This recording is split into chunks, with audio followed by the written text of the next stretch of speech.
Hi, welcome to Learn with me, Mrs. Sullivan. This is a math introduction.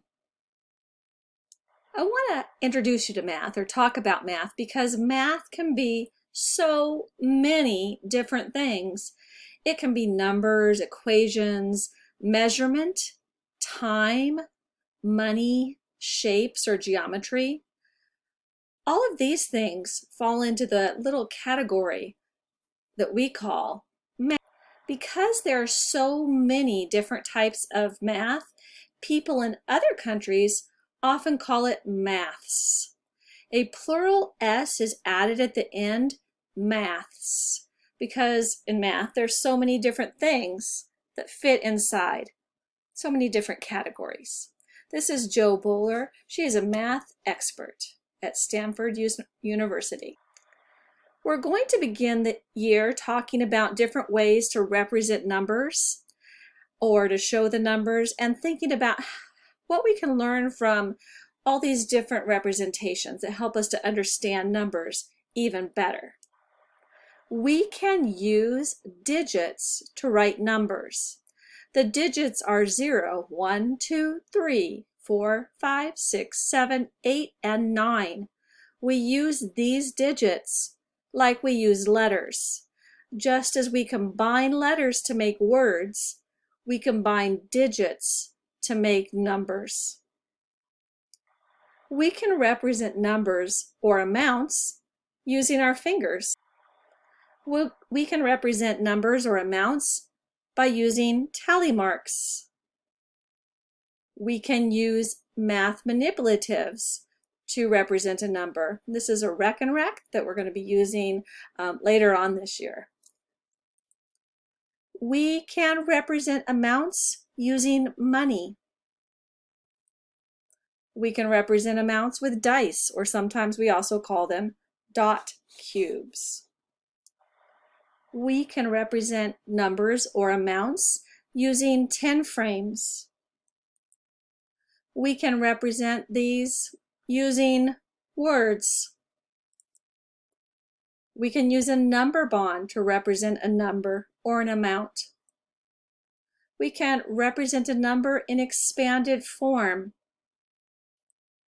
We can represent a number or an amount using equations.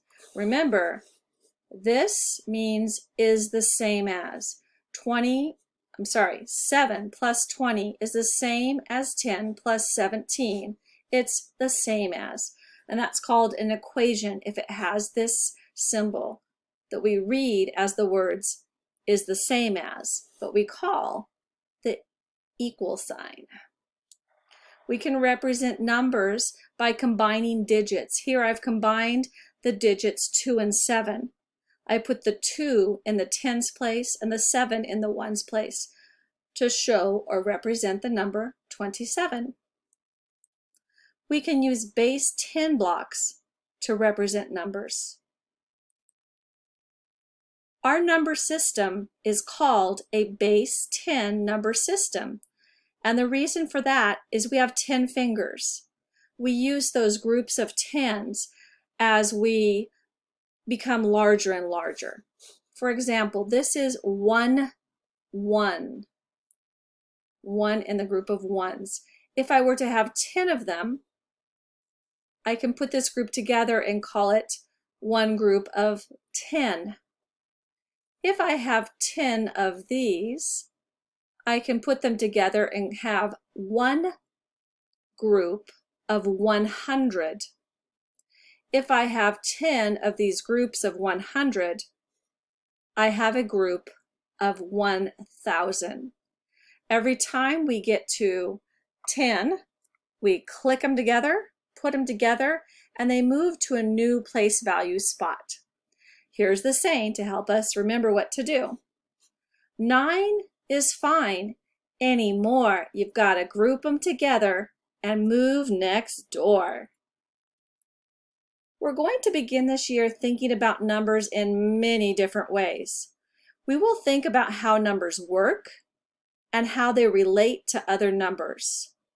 There are many ways to represent or show numbers, and working with each way helps our brain to grow and establish new neural pathways.